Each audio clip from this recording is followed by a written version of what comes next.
If you want to learn more about the real Belize and listen to local and expat stories of those living in Belize, you're in the right place. This is Belize Talk Radio. Please welcome your host, Belize and international real estate expert, Macarena Rose.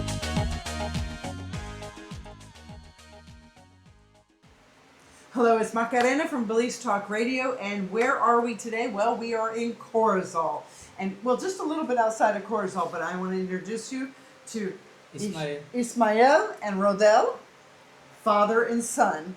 And where are we today? We are at Jacob's Farm, Yes. which is about 6-7 miles west of Corozal, and about 10 to 15 miles away from the Mexican border. So tell me, Rodell, why is this place named Jacob's Farm?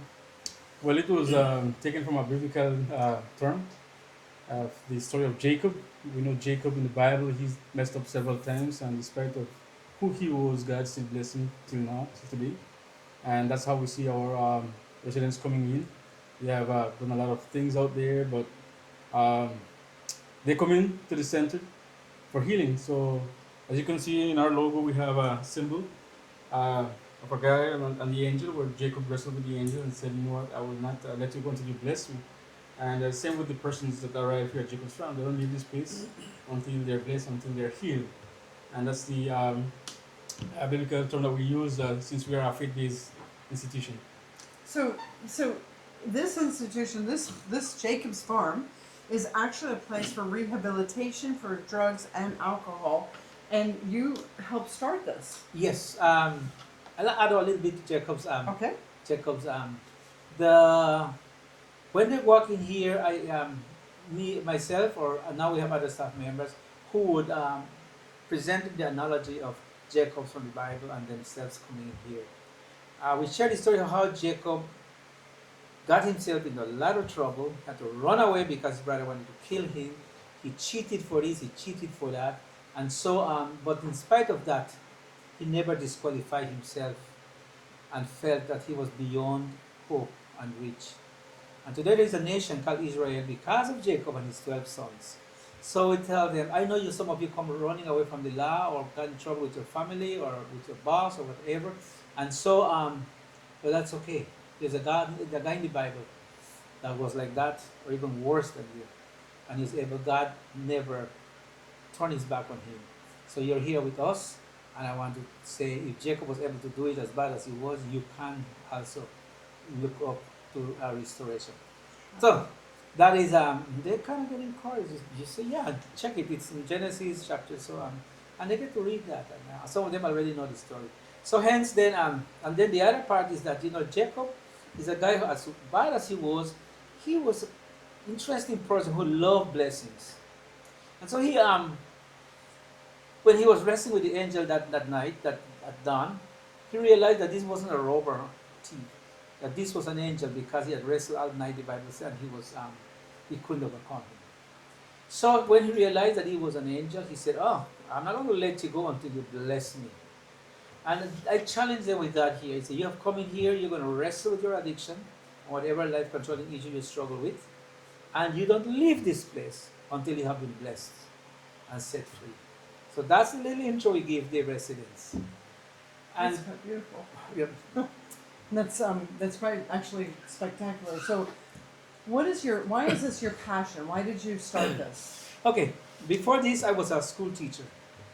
I taught for 30 years in classrooms, elementary school, and that was my passion, and I love teaching. So I then had a brother who struggled with alcohol, and I took him across the border, and there was a small little farm called Rehab Center, and so he went there, did 4 months, and I used to visit him often, and he said, when he came back, he said, brother, we need to start something like this for my friends. I have a lot of friends that hang around and drink and need help. So it is on that that we had started this place here as a fish project venture. A group of men from our church and others had come together and said, let's raise tilapia. Back then it was just beginning. Taiwanese were promoting it. And so we jumped into the wagon of tilapia and we started it. Well, we didn't know much about tilapia. We dug a pond and there was water and we got some fish from the fish. 4 months after that, a drought settled here, dried everything, and we had to get our little fish. And the men got discouraged, but we have cleared a little spot there, and so they got discouraged, and a few of us, maybe 2 or 3 of us, started to come here just to clean up the area and keep it, not to abandon it. It was then that my brother was coming with this idea of what can we do? Maybe we should start. And I said, we have a place there. We can use that for what you think can be done there. So that's how it started. Jacob's Farm. Jacob's Farm. By then it wasn't called Jacob's Farm. Later on we figured out the name. It was called Fish Farm. Fish Farm. It was called Crocodile Creek And because that's, Jacob's Farm now. back there it was infested. And And he that- was like 7 years old when he was walking in here. and that's where I see everything. How God has been guiding this place. As Ishmael mentioned, we started raising fish, not knowing that eventually we would be fishers of men, fishing men from their addiction. And we still raise fish till today. And that is one of the occupational therapy that we have the guys involved, dragging the net, harvesting, and all that. And but that was the main thing that we were doing before. But at the same time, it uses for us to remind us, you know what, we have to fish these men from their addiction, help them out throughout time and or the time that they're here. And so Jacob's Farm is a home for those who don't have a home at this time. And right now we're catering 18 residents. And so we have gone along with it. How do you fund all of this? Well, we started when we started in 2008, I think. Prior to that, we have been doing some work here with the fish project. We had a whale and we had other stuff. People were supporting us with the fish project. Didn't go anywhere. Then the idea of the concept and the vision of the rehab came in, and then we had other people who wanted to support us. A medical doctor from Pachacan Presbyterian Clinic, and his friends from Nashville, Tennessee. He shared the story, and they So came lovely. and they saw, and they wanted to be involved. So it started like that. They help us with infrastructure. There's a person I must mention every time we have this interview, Mark Kelton from Nashville, Tennessee.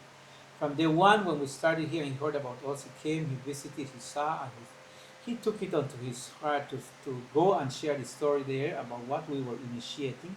And he got some support from his church. And ever since, they have been very supportive of us. And but when we started with the guys, I had to decide whether I stay teaching or I move here.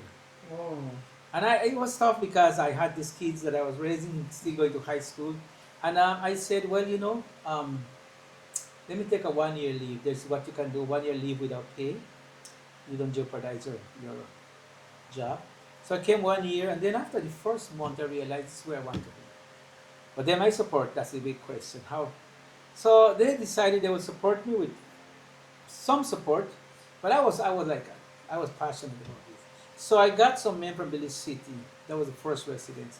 I started walking. I come here, meet with them, read them scripture, just spend time with them, go out in the villages, look at places that need to be cleaned, yards, and they would do it, and we get paid. We go to the store, buy, bring in the groceries. So it was a day-to-day thing. It was like, it was like the Lord's Prayer, give us this day our daily bread. We were not looking for a week's wage or so. It was a day-to-day thing. But I was enjoying it, and the men here loved it. They owned it. And as I was sharing with somebody on Saturday, it started to grow organically. Because these men have worked, and all they have done is drink their money or use it as with crap or everything. But now they go there, we get paid. I had a treasurer, he took care of the money, he goes to the store, they buy this. They were acting responsibly for that. If they couldn't use that money for anything else, plus they needed food on the table. And that is how it started to grow. We didn't have a feed in, and but as it grew and grew and grew, then it required more structure, more organization, a registration for us to be recognized as a registered institution. And of course, then um, we started to there was a fee to come in here, of which is up to now, and but that is not a criteria for you to come in. If you really want to come in and you're really seeking help, we will work it out here. We have what we call scholarships. Mhm. Rodell, go ahead with that. Yes. And whenever a person arrives, we would have walk-ins every now and then. We can say no. This is a place where men are in need of help. We would admit them, and we would find their support in whichever way, and until they finish the program. So, and most of them would be in what we would be working scholarships, and but still abiding by the different schedule that we have. So it would not be okay a certain time, but they would follow the same routine as other residents in here. So everybody is equal in here, and that's what we do in Jacob's Farm. And so when they come and they stay here.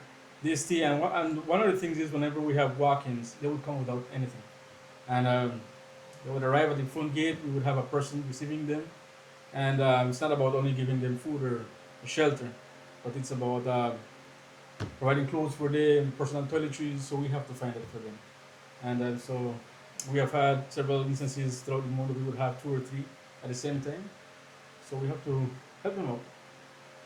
And we've had some what we have seen from the beginning, because this was just like if you see there, that Like bush jungle. there, that was a jungle. This was what it was here, and everything that has been here has been, a miracle that God has provided, and that's where we have seen that He confirms this work, or we call it a ministry here, because at times when we were like, I don't think we can go, like COVID, for example. No.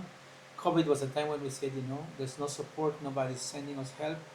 The staff needs to find ways that we support them. I spoke to them. I had, one in particular who was here, and I said, he said, well, we'll stay here, even if we just eat once a day. We'll stay here. We ain't going anywhere. We have seen the good and the bad of this place, but it's never been really bad here. Because God has always provided. And what now I sit down, because I am now not, I'm the board chair, still involved but not at the forefront. And I see how this has evolved into a full swing rehabilitation with 6 or 7 people as staff. And so, yes, we have the Nashville people still very committed Yes. in supporting us. We do fundraisers. And right now we're having a gala with an organization called the Belize Project Belize. We're going to have a gala on the 18th, 18 this Saturday. this Saturday in Belize City at Biltmore. And the Belize Project, we're under their umbrella. So they fundraise for different other ministries. They do prison ministry, they do high schools, and they do us. So whatever the proceeds of that is shared among the different organizations that they seek to support. So here and there, churches also It's called the Hope Gala, yes? Hope Gala. That's it, Ronnie? Yes. Hope Gala, yes. It's on the radio, TV, and it's the Hope Gala Belize. So From- yeah, so it's well named Hope Gala. yeah, Hope Gala Belize Project. So the ministry and the mission work that you do here is very valuable. I've seen it personally, firsthand with a friend of mine's son, and several friends and people that I know. The difference that it changed in their life to get over their addictions, right? And so bless you both for doing that work. How did you get involved? I mean, Well, obviously, since you were a child, you were a child and when he started, but you're an adult now here in Florida. Yes. Well, basically, I finished my degree in Mexico. Then I came back, and we were working. Well, I was working out there, but still, I came back home because this has been my home since then. And in 2020, after COVID, found Ismael. He got COVID, and he was not doing well in health-wise. So he said, "What shall we do? Should we close down? Should we do this? Should we move?" Or so he says, "I don't know what's going to happen next? Because he was not doing well. So I said, well, being a volunteer here for, I would say, almost 15 years or all my life to say, um, I thought I knew everything throughout time. I said, well, it's just being on the farm. He says, but leading is different. You have to be there, you step in and guide the guys. So I said, well, I don't know. I was age 25, and so I said, well, I think they could do it. He says, well, take lead. Let's continue because this is not our ministry. This is God's ministry. We have to continue with the work that has been done. So I took over then, and then we started up, and it was difficult for me to adapt myself with a business background, tourism background, to rehabilitation. Dealing with men with uh, alcoholism, drug addiction, and we were having other conditions. Was not as easy. So I said, now I know what Ishmael went through throughout this time, and now I do understand him a lot. So we started off, but he was still mentoring me, guiding me through this, and other friends as well. The other co-founder. So he said, well, let's just have God guiding us throughout this time. So we started off, and more development started, and so we continued. But one of the key things was having God first as a Christian to guide this institution, because this is not only a physical warfare but a spiritual one that we're dealing with, where persons that are coming out of the addiction. And so I started off. I said I'm gonna do probably a year. So we started off, and then the heart of serving, as I shared a while ago. I enjoy this place, so I just loved it because with the fish farming, and I started off helping selling fish, getting the market for what we have here. But for myself, I didn't know I was being prepared back then to fish out men, and so I said every time I went out looking for opportunities, I came straight back here. So I said, Lord, what do you want from me? Continue guiding me. All I praise for protection here and help. So, and I found this passion, continuing serving and helping other guys. So whenever we had them finish the program and see them moving forward, that was a joy. See, in a way that, you know what, a seed has been planted to them, but now they're well, they're a person doing Christ. So, and so we started off along that year, and then the joy of serving other guys as well. So I said, you know what, well, this is what I truly call, and now I know the purpose of this time. Every time I went out, for some reason, I just came back. And so we have been here working a lot. You have to be so proud. And Well, it worked that way that that he responded to the call. so just using well my background that I had, so I said, well, I have to make this place a home for those who don't have a home. Using the tourism concept, so we have a little things that we started off trying to do in here along with them. So I said, well, let this be a place for them. Can I interject? He came with his degree from Chetumal, Mexico, tourism in administration. Young man, all enthused. I'm going to be getting a nice job, earn a lot of money, buy my car, and do this. And I look at him, and one of the things, Rodell, it's easier said than done. Having a degree doesn't mean you have a job automatically. True. You have to look, and he went different places, and he was giving me a job in the tourism area, but he was starting with $200 a week, and then so that's not what my degree was. I said you have to start from the bottom, and all the while then he was jobless for. So that was also part of the situation. I said, Rodell, maybe you should look back and say where God has a place for you. Maybe you have to be knocking doors here and there. So that's those are combination of things. Plus, he had a heart for this. At the age of 7, he was walking with me here. This time it's still early for us to leave the center, and but I think that change of leadership was needed. A young man looking at what I was running. I only had maybe one, our accountant, secretary, and everything, and myself. We were both teachers. We had semi-retired.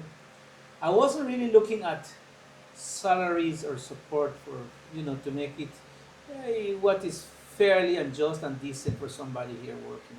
So Rodell came in with that spirit and he started to look at it. This can't continue. He said, you people here, and if I'm going to be working here, it's not that I'm looking for money, but we need to raise these salaries to at least something that is where people make it livable. It's livable with. So he worked with it and he talked to our friends and he shared, convinced them also. Because our friends there were happy to send support for the farm, for the residents and so.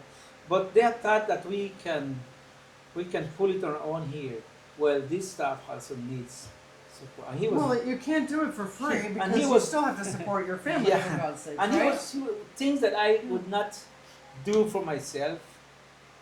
He said that, but you're not asking for yourself. This is something that is the need for the farm, for the institution, for the organization. So he was very instrumental and effective in convincing people, the donors, and they said, okay, so what was it? And so the conversation started, and hence now we have a staff of 4 or 5 or 6 that were fairly okay. Before that, we were like, $200, $300 a month, and I was praying that my pension kick in to help. But so we've gonna that's part of his, and also he is infrastructure wise. He can look around and see. He did his what you call it in Xcaret, Mexico, in this big tourism place, but also ecosystem, and he came with this big idea. So we're going to transform this and do it. So he Good job. brought new, fresh ideas, which I mean, for us like me, only the COVID would have made me step back, because you know when you're doing this is your baby. You're not going to let it go. But I realized at that point, you know what, I'm not. I don't think I'll come back here. I'm very sick. So if you want to do it, tell me, take it, and then if not, we'll just go. I see you're still here, by the way. I'm still here. He's still here. Um, Good job. Yeah. Because you're inspiring and that's beautiful. And you are just hats off to you because you saw a need to continue this. And the work that you're doing is helping a lot of people. It doesn't just help the gentlemen that come here. It helps their family. It helps their Yeah. children. It helps their spouse. It helps their mother, their father, you know, a whole family. It helps the community, the whole village, right? Everybody. Yeah, definitely. And that's why today we have a program set for our institution as well. So with the guys, basically have a program, and one of our main books is Journey to Freedom. That was the one that Journey to freedom. it's a faith-based Journey to freedom. book and material we use. And also we have Alcoholic Anonymous, the 12 steps of Yeah. traditions that we implement here as well, And Teen Challenge. and Teen Challenge curriculum as well. So these three are the main curriculums that we have. And also we have occupational therapy for the guys. And why having it as a farm background? Because it helps them to get in touch with nature and in touch with God as well, to see how God transforms and restores life as well.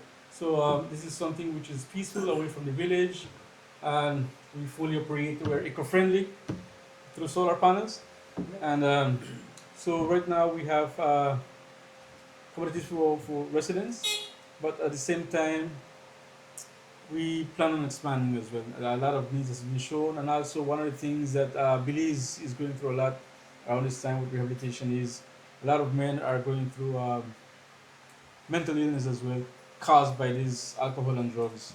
So we decided 4 years ago that patients were coming along, but now they would come with this health and mental condition as well. So we have been prepared for that as well, and we cater for men that have an induced psychosis throughout a short period of time. How do people find you? We have a website, You have a but website? by word of mouth was the biggest thing.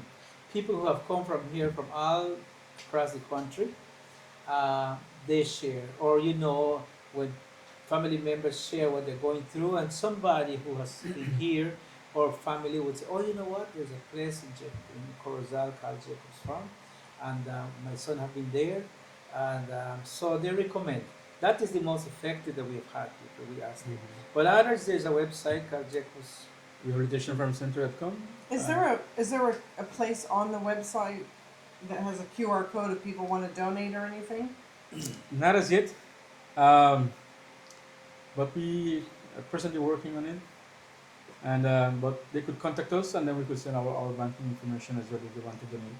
And we still, that is another thing that he's working on, because we have always operated on the umbrella of other organizations Uh-huh. that have come and seen and say, well, we want to raise support for you, and so we appreciate that. But as we are growing and expanding, our needs become more and more, where we have to be as an organization there to be able to say, okay, this is who we are, this is our needs. Um, it can be in kind, it can be people coming and donate, it can be people, or financially also. So that is where we are right now. What is your biggest need right now? Just power. Power. So as I shared, we're running through solar, and we started off with this project 4 years ago with what we have. But back then we were catering for 12 men. Now we have space for 25 persons. So presently we have 18. So having this system is not enough, and so we have been using it throughout time. But we have seen that we were in need of extra power. So we had an assessment done by the person who installed this operation for us, and he said, we have to change some stuff and we have to add additional inverters to it, and so that is one of the things. So we could also upgrade our facility and have the basic needs of The cost for that. and the cost is 50,000 Belize to have the panels and the batteries and the inverter set to have this operating.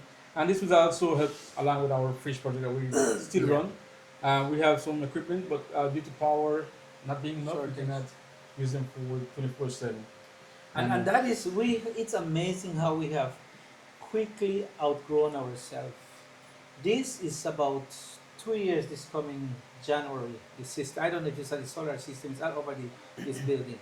And prior to that, our supporters from Nashville, from US, and we here, that I would say, why do you want electricity? You're going to change the whole thing here. These men are very happy without it. They, night cost settles in. There's some little solar lights there, and then they go early to bed, early to rise, right? So they will debate it back and forth. But then we realize, and one of also the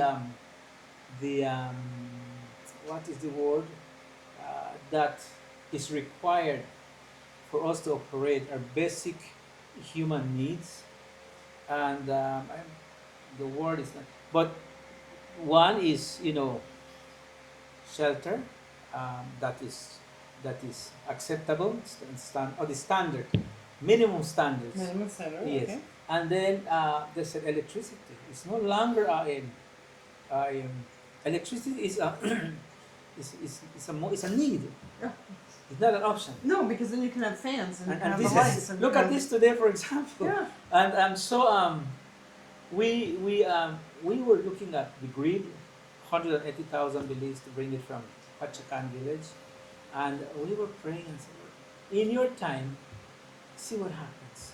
And here in his time, we met this Mennonite who happened to be installing this, and he did it for us for 50,000, which would have cost us 160,000. Wow. So he was generous enough to probably donate a lot. But anyway, so for our need 2 years ago, this was enough. One refrigerator, one this, one that. But now, with electricity here, with Rodell again, the fish project, we had a what we call the what is that? The blowers. We have blowers to aerate the ponds, and we plug it in, and zoop, the power goes out. Oh. And he brought what's the thing here? That's sitting at the back, Oh, China. planer. a planer, because we're doing woodwork also and furniture, Oh, nice. and then they plug it, whoop. Charge it up. So we call the guy and say, guess we're moving too fast. And so he had given us a quotation to expand That's this. one of the things here. It's not about them only coming, sheltering and sessions, but also we want to teach them different trades, basic on like carpentry and welding. So these are things that would help them out whenever they go back to society, learning something so they could defend themselves and then start chaptering life. Well, we've definitely learned a lot today about Jacob's farm. Hats off to you, Ismael.